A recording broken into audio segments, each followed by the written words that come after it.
Among Jiang's mistresses, Chen Zhili has been the most loyal to him, and has the highest position in the Chinese Communist government. In 1988 Chen advanced quickly to the important position of the Minister of Propaganda in Shanghai. All the committee members knew that she had advanced by granting sexual favors. However, sex wasn't the only reason for the affair between Chen and Jiang. This one was also a hideous political liaison. Following the Cultural Revolution, Chen Zhili started working for the Shanghai Institute of Ceramics, where Jiang's eldest son happened to work as well. After Jiang was appointed the secretary of the Shanghai City Committee, Jiang Mianheng introduced Chen to his father. Jiang and Chen hit it off right away. Before the June 4 massacre, Jiang banned the publication of the World Economic Herald, due to its pro-democratic stance. When Jiang went to Beijing in May 1989, the General Secretary of the CCP, Zhao Ziyang severely criticized Jiang, because of his failure to deal with the reporting of the World Economic Herald. Jiang felt disaster looming, but Chen immediately told him, "If the central government wants to punish someone, I'll take full responsibility." This demonstrated Chen's completely loyalty to Jiang. After the June 4 massacre at Tiananmen Square, Chen ordered the firing of all employees at the World Economic Herald, and forbade the reporters from ever working as reporters again. When the newspaper's editor-in-chief was near death, Chen went to his deathbed in person, and announced that he had been expelled from the Chinese Communist Party, to make sure the old man would not die in peace. After Jiang started working in Zhongnanhai, he wanted to bring Chen to Beijing, and give her an important position. But he did not get his wish, because of the former head of the organization department Song Ping and other leaders of the CCP objected. In 1997 when Deng Xiaoping became seriously ill, and Jiang started to call the shots, he finally had the power to bring Chen to Beijing, and appointed her as the chairman of the Education Committee.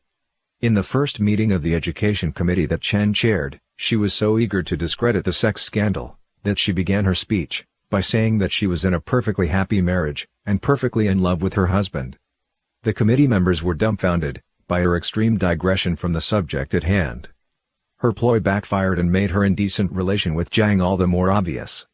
In 1998, Jiang appointed Chen to be the education minister.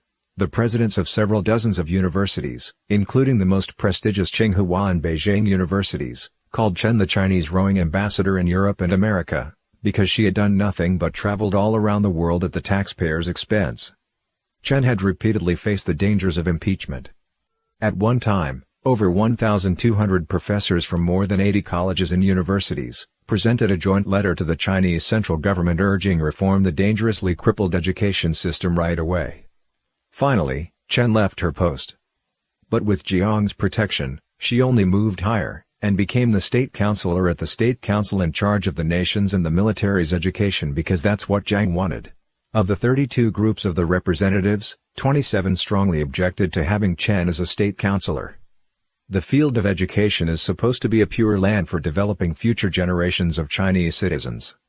But Chen promoted the concept of long-term economic investment in China's education system. As a result, schools became diploma mills, and they began to increase tuitions arbitrarily. The business of forging diplomas, as well as the demands for purchased diplomas, has gradually become the norm in China. Under Chen's leadership, China's education system had become the primary target of complaints. After the fact that Jiang ceded Chinese lands to foreign countries became exposed, Chen ordered the alterations of the Chinese history books in December 2001 to favor Jiang.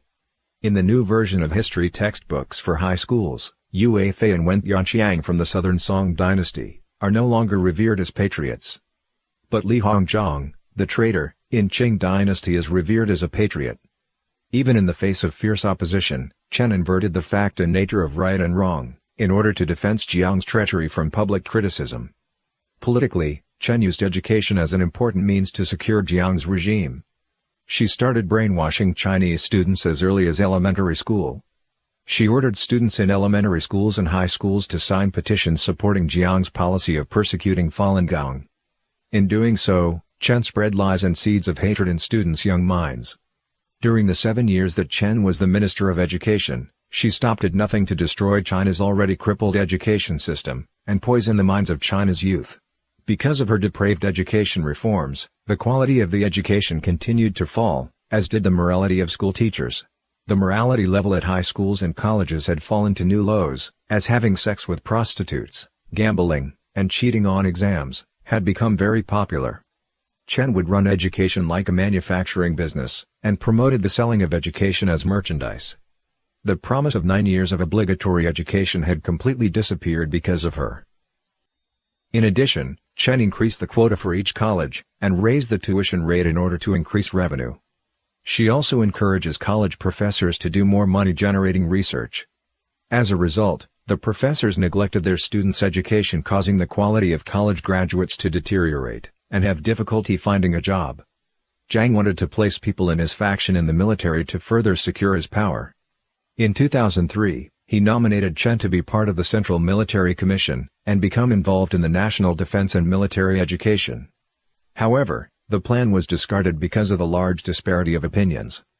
Many high-level leaders in the military despise Chen, and call her behind her back, Slut Chen.